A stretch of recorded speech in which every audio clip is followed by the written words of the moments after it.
용접에 대해서 조금 제가 아는 지식만 알려드릴게요. 참고로 저는 용접 기능사뿐이 없습니다.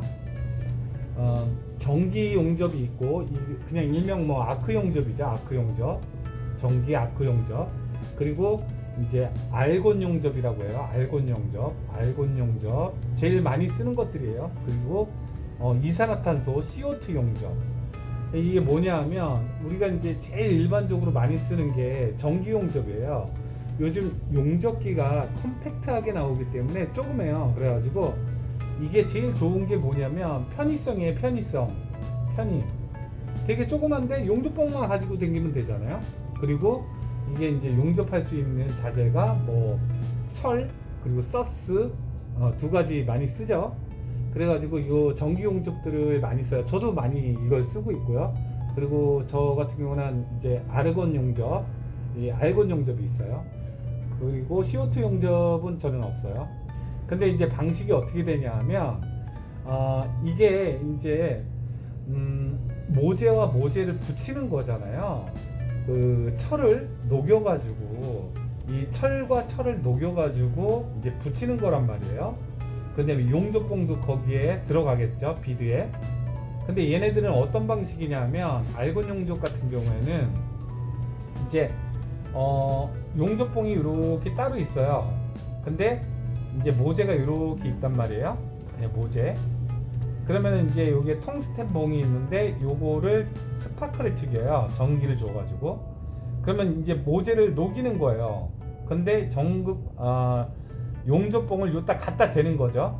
그러면 이게 비드가 생기면서 두툼해지겠죠. 요거는 이제 전기 용접 같은 경우는 피복제가 있는데 얘는 피복제가 없어요, 따로. 그래서 불꽃을 튀기는 가운데 요거를 갖다 놓는 거예요. 그러면서 여기에 이제 비드를 만드는 거죠. 덮어 씌우는 거죠. 근데 이게 뜨거워지면 어떤 현상이 벌어지냐면 산화 현상이 벌어져요. 산화. 타서 없어지는 거죠. 태우기. 이게 지금 계속 내비두면 얘가 철도 타서 없어져요. 그렇기 때문에 그걸 산화를 방지하기 위해서 알곤 불활성 가스가 요 주위를 뿌려줘요. 이런 식으로. 그러니까 산화를 방지시켜주는 거죠. 그러니까 우리는 대기 중에 산소가 있잖아요. 산소가. 근데 이 산소를 없애버리는 거야. 알곤 가스를 계속 주입해주면서. 그렇기 때문에 산화가 아무래도 덜 되겠죠. 그러면서 용접하게 돼 있는 거예요. 그래서 산화가 덜 되면 박판 용접도 가능하겠죠. 그래서 알곤 용접이 얇은 판을 용접할 때 알곤 용접 많이 써요. 그리고 이제 CO2 용접은 뭐냐면 얘는 용접봉을 이제 모재하고 여기 텅스텐 뾰족한 거하고 갖다 붙이면 여기가 녹는단 말이에요. 열에 의해서. 그러면은 요 용접봉을 여기다 같이 녹여주는 거예요. 근데 이제 CO2 방식은 어떻게 되어 있냐면 이제 이렇게 돼 있어요. 이게 기기라고 하면 CO2 용접기 기기라고 하면 여기에 뭐 서스가 됐건 아니면 철이 됐건 심이 있어요. 이렇게 말려 있어요. 그래서 이 심이 이 모재에 닿으면 이 심이 녹아가지고 이렇게 비드가 쌓이는 거예요. 그러면서 계속 용접봉을 계속 주입시켜줘요. 이런 식으로 기계가. 근데 이제 얘도 마찬가지로 여기 산화되지 말라고 뭐를 보내주냐면 CO2를 보내줘요. 이산화탄소를. 그러니까 산화되지 말라고. 얘도 마찬가지로 산화되지 말라고. 이렇게 산화되지 말라고 가스를 보내주는 용접을 리그 용접이라고 하는 거예요. 뭐 그런 방식들이 다 산화되지 말라고 하는 방식들, 가스를 보내주는 것들. 그래서 알곤 용접은 이런 방식이고 CO2 용접은 이런 방식이에요. 근데 이거 되게 좋죠. 좋은데 문제점이 뭐냐 하면 통을 가지고 다녀야 돼요. 알곤 가스통을 이렇게 해서 연결해서 가스를 보내줘야 된단 말이에요. 얘는 CO2 가스를 보내줘야 된단 말이에요. 이렇게 산화되는 걸 방지하기 위해서. 그러면은 이게 얼마나 번거로워요. 이 알곤 가스통이 회색인가 그렇고 이 CO2 가스통이 파란색인가 그렇거든요. 근데 이게 이렇게 보내주는 게 이런 기계도 크고 가스통도 가지고 다니게 되고 그러면 선도 많아지겠죠.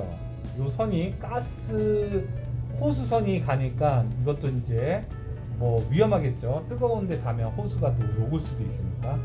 그렇기 때문에 이런 번거로움 때문에 일반적으로 저처럼 뭐 간단한 용접을 할 때는 전기 용접기를 사용하거든요. 그래서 일반 사람들이 이걸 못 쓰는 거예요. 정밀한 용접을 할 때는 용접사 분들이 이런 용접기들을 가지고 다니지만 저처럼 일반인들은 그냥 간단하게 뭐 이런 용접기를 쓰는 거죠. 이거 너무 복잡하니까. 그리고 이거 같은 경우는 이제 비용도 많이 발생이 되겠죠. 뭐 가스비도 많이 나올 뿐더러. 그래서 용접이 대충 제가 아는 용접들은 이런 것들이 제일 많이 쓸 거예요. 시중에. 이게 전기 용접 같은 경우는 이제 용접기가 이렇게 있으면은 이제 전류값을 준단 말이에요. 뭐 이제 전류값을 세게 주면은 여기 불꽃이 되게 세게 이제 가는 거죠. 전기가 막 세게 가니까 이 용접봉이 금방 녹겠죠.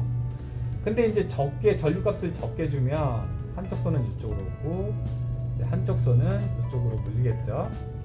그러면은 합선이 돼서 이 용접봉이 녹는다고 했잖아요. 합선이 돼가지고 녹는 거예요.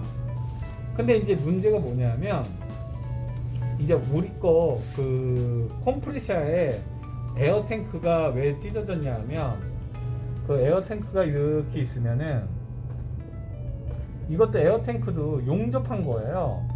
철판을 말아가지고 뭐 용접 부위가 뭐 한 군데 정도는 있겠죠. 지금 가시면 알겠지만은 이건 세 군데겠죠. 여기 하나 그리고 이제 철판을 말아가지고 여기 밑에 하나. 근데 우리가 찢어진 부위가 이 용접한 데 바로 여기에서 찢어졌어요. 그래가지고 에어가 빠지거든요. 근데 이거를 우리가 이제 뭐냐 하면 컴프레셔 같은 경우는 공기를 압축시켜 주는 거잖아요. 이 탱크 안에다가. 근데 이제 수분이 많이 들어간단 말이에요. 대기 중에 수분이 있잖아요. 그러면 공기를 계속 넣는데 이 압축된 공기에 일반 대기 중에 있는 수분보다 더 많이 들어갈 거 아니에요. 그래서 여기 물 빼주기 밸브가 있어요. 그래서 물이 이렇게 고였으면 이거를 항상 빼줘야 돼요. 근데 이거를 안 빼주고 내비두면 이 안에 물이 이렇게 생긴단 말이에요. 그러면 또 부식이 일어나요. 그럼 부식이 일어나면 밑에서 그 부식으로 인해서 제일 연약한 부분에서 부식이 이제 계속 번지겠죠. 그래서 그런 부분에서 이제 샌 거예요. 어떤 부위에서 샜냐면 이 부위에서 샌 거예요. 이렇게 이제 용접을 뭐 이렇게 비드가 쌓여가지고 용접이 됐잖아요. 용접을 하게 되면 여기가 이렇게 비드가 이제 모재하고 용접봉하고 녹아서 비드가 쌓이는 거잖아요. 근데 끝에서는 이렇게 이게 이렇게 가는 게 아니라요. 얘가 용접하면 여기가 조금 들어가요. 이런 식으로 이제 뭐 언더컷이 생기는 거죠. 왜냐하면은 이제 모재가 서로 용접봉하고 모재가 이렇게 녹으면서 비드가 쌓이는데 끝에는 뜨거워서 이렇게 들어가요. 그래서 지금 여기의 두께와 여기의 두께가 제일 얇은 데가 어디예요? 여기죠. 이 언더컷이 생긴데 여기가 찢어져서 에어가 샌 거예요. 요 밑에서. 그래서 저는 어떻게 할 거냐면 요거를 철판을 대가지고 여기를 용접해 주는 거죠. 이렇게. 그래서 여기를 막아버릴 거예요. 이런 방식이 있고, 만약에 이 모재가 두께가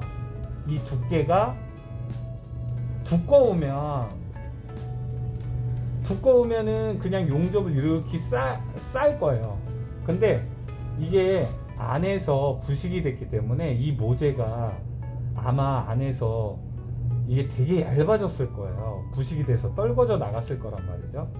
그러면은 이게 이제 판이 이렇게 얇아졌잖아요, 부식 때문에. 그러면 용접봉을 여기다 갖다 대면 뜨거워지잖아요. 얇으면 어떻겠어요? 금방 녹아버리겠죠, 이런 데가. 그럼 뻥꾸가 이만큼 나버려요. 그러면 이걸 메꾸지도 못해요, 뻥꾸가 커지면.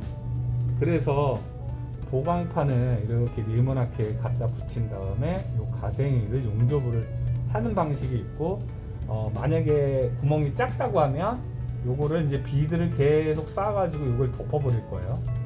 현장 한번 가서 봐야 되는 거고, 소재가 두꺼우면 빵꾸 날 위험성이 없다는 거예요. 이렇게 같이 녹아버리는 거죠. 이런 식으로 용접이 되는 거죠. 근데 이제 박판 용접을 하면 뭐가 문제냐면, 용접봉을 여기다 갖다 대면 얘가 순식간에 너무 뜨거워 버리면 얘가 그냥 녹아버려요. 이렇게 녹아버려요. 그럼 빵꾸가 나는 거예요. 그러면 전류값이 그러면 세면 안 되겠죠. 그러면 이제 전류값을 좀 낮은 쪽으로 돌려야 돼요. 낮은 쪽으로 돌리면 이게 이제 안 녹고 달라붙을 거예요, 아마. 그러면은 거기에 달라붙을 정도의 전류값을 찾아가지고, 이걸 뭐라고 표현을 못하겠네. 달라붙을 정도로 전류값을 찾아가지고 용접을 해야 돼요. 근데 이제 자주 용접을 하시다 보면은 여기 그 용접봉과 모재 사이에 그 간극이 얼마만큼 껴야지 이렇게 용접할 수 있는 거를 알 수 있으실 거예요. 근데 이제 초보자 같은 경우는 이 사이 간극을 너무 많이 띄워버리죠. 왜 그러냐면 무서워서 그래, 무서워서. 딜까봐, 다칠까봐. 그런데 가죽 장갑 끼고 용접 마스크 끼면 안전하니까 너무 무서워할 필요는 없어요. 스파크가 튀다 보면은 사람들이 다 놀래거든요. 근데 안전장구를 착용하시면 그렇게까지 다칠 위험성이 없으니까 안심하게 하셔도 돼요. 그래서 전류값이 여기가 이제 모재가 용접이 안 되고 달라붙었다, 띄어졌다 할 때가 있어요. 그러면 이제 달라붙으면은 이제 전류값이 너무 용접이 안 되고 완전히 달라붙는다 그러면은 전류값이 너무 낮은 거고, 용접이 됐다 안 됐다 됐다 안 됐다 달라붙고 막 그러면은 그 박판은 그 상태가 참 좋은 거예요. 그래서 그 간극을 찾아가지고 용접을 하셔야 돼요.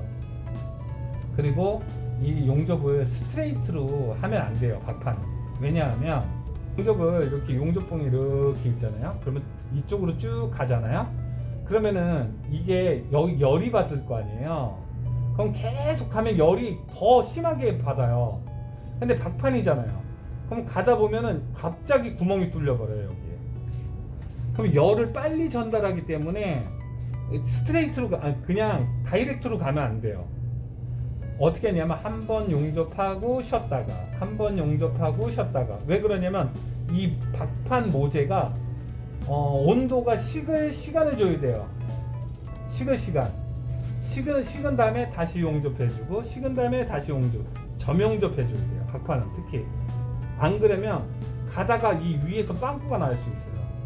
이 뜨거운 열기가 이 박판에 계속 전달이 되기 때문에. 그래서 길게 용접하면 안 된다는 거. 이런 내용들을 들으셨으면 이제 현장 가서 컴프레셔 압력 탱크 밑에 그 찢어진 거, 에어 빠지는 부분에 용접 작업을 한번 하러 내려가 보실까요?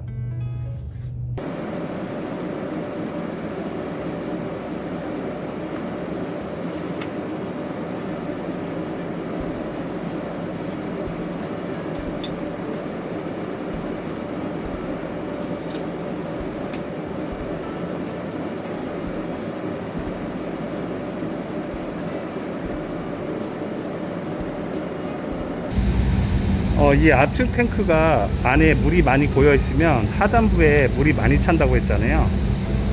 여기 보면은 이 물이 여기서 빠져나가잖아요. 근데 여기에 가운데에는 물이 아마 안 빠져나갈 거예요. 이 물이 계속 고여 있다 보니까, 제가 방금 전에 말씀드렸죠, 용접한 부위가 제일 먼저 부식이 오거든요. 이 통 같은 경우는 철판을 말려가지고 용접했을 거 아니에요. 이 용접 부위들 보이시죠? 이렇게 이렇게 이쪽으로 갔죠? 이쪽으로 가면서 이거 보이시죠? 용접한 부위 바로 옆에 찢어진 거예요. 그래서 여기서 바람이 새가지고 이제 이게 자꾸 바람이 새니까 작동이 되는 거죠.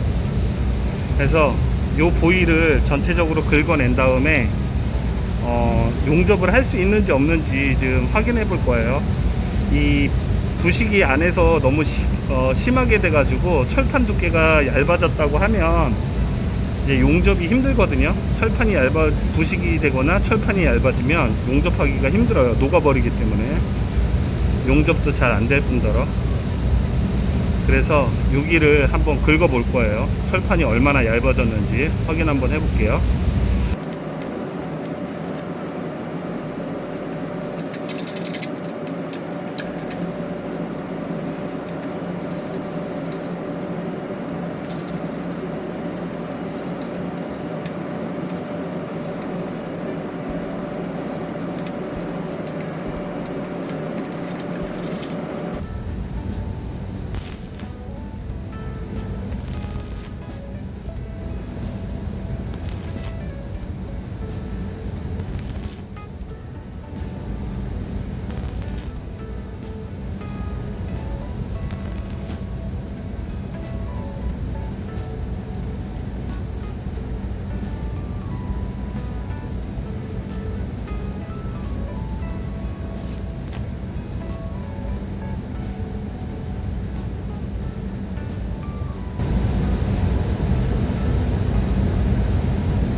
너무 얇기 때문에 조금만 열을 가해도 구멍이 커지거든요.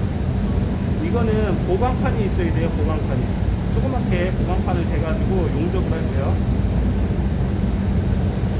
지금 요 주변만 약해 부식이 돼가지고 얇아졌는지 아니면 여기까지 먹어 들어갔는지 모르겠는데 보강판을 한 여기까지는 돼야 될 것 같아요. 이렇게 돼가지고 여기를 막아버릴게요. 지금 용접을 시도해 봤는데 부식이 돼가지고 철판이 엄청 얇아졌거든요. 그래서 용접을 하게 되면 계속 뻥꾸가 더 커질 거예요. 그래서 이 상태로는 용접이 불가하고 보강판을 대가지고 보강판을 대서 다시 이거를 덮는 방식으로 해야 될 것 같아요. 철판이 너무 얇기 때문에 아무리 작은 전류로 해도 녹아버릴 거예요. 네, 그 작업을 좀 해볼게요. 사각형을 그 주변에 용접을 해가지고 이제 마감 처리를 할게요. 이게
보강판에다가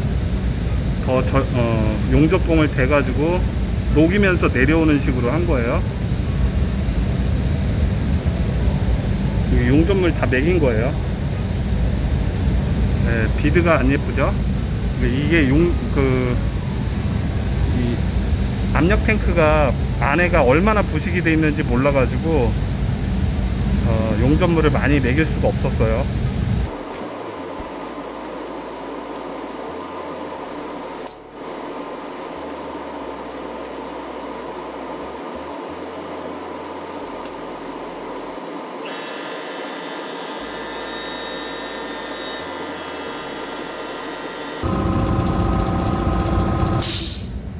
네, 멈췄죠? 이제 압력이 차면은 이렇게, 이제 압력이 차면 이 압력 스위치에서 접점이 떨어지면서 이렇게 차는 거예요.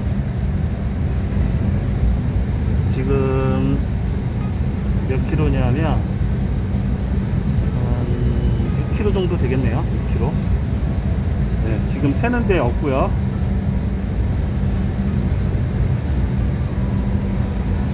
네, 바람 소리 안 들리죠?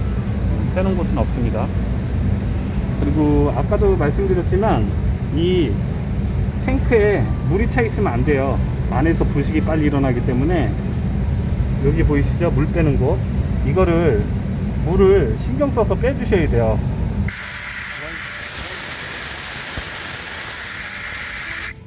이런 식으로 물을 빼주셔야 돼요. 안 빼주시면 내부에서 부식이 일어나요. 그 전부식이 일어나면서 빵꾸가 나는 거예요. 찢어지거나. 용접한 부위 한번 보여드릴게요. 그리고 부식 안 되게 라카 칠했거든요. 그거 한번 보여드릴게요.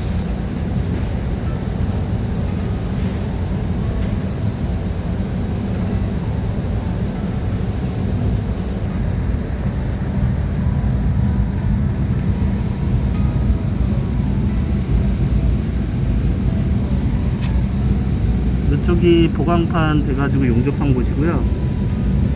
그리고 요게 또 옆에 요거는 그냥 용접했거든요. 쭉 전부식이 일어나가지고 그냥 일자로 비드만 이렇게 씌웠어요. 그래서 지금 새는 데는 없고요. 이렇게 해서 오늘 작업은 마무리 할 거고요. 그리고 이 통이 좀 오래되다 보니까 나중에 또 어디가 또 새거나 그럴 거예요. 근데 이제 계속 관리가 필요한 거죠. 여기 에어로 물을 계속 빼줘야 돼요. 자주. 그래야 이 압력 탱크가 부식이 안 되고 오래 버틸 수 있거든요. 그리고 밑바닥은 습기가 많기 때문에 페인트가 벗겨질 수가 있어요. 그래서 어렵지 않으니까 라카로 이제 새 브러쉬로 먼저 긁어낸 다음에 라카로 이렇게 칠해주는 것도 부식 방지의 한 방법이죠. 그렇게 해가지고 관리를 오래 하면 뭐든지 다 관리 잘하면 오래 쓰는 거잖아요. 압력 한번 다시 볼게요. 아까 그대로죠. 7kg. 네. 이렇게 해서 오늘은 작업을 마무리 하겠습니다. 기계설비 관리 유지 잘 하려면 부식이 안 나도록 닦고 조이고 그 다음에 녹 제거하고 그 다음에 방청제 뿌리고 이렇게 해야 기계설비 유지 관리 잘 하는 거니까 부식 조심하세요. 다음 영상에서 뵐게요.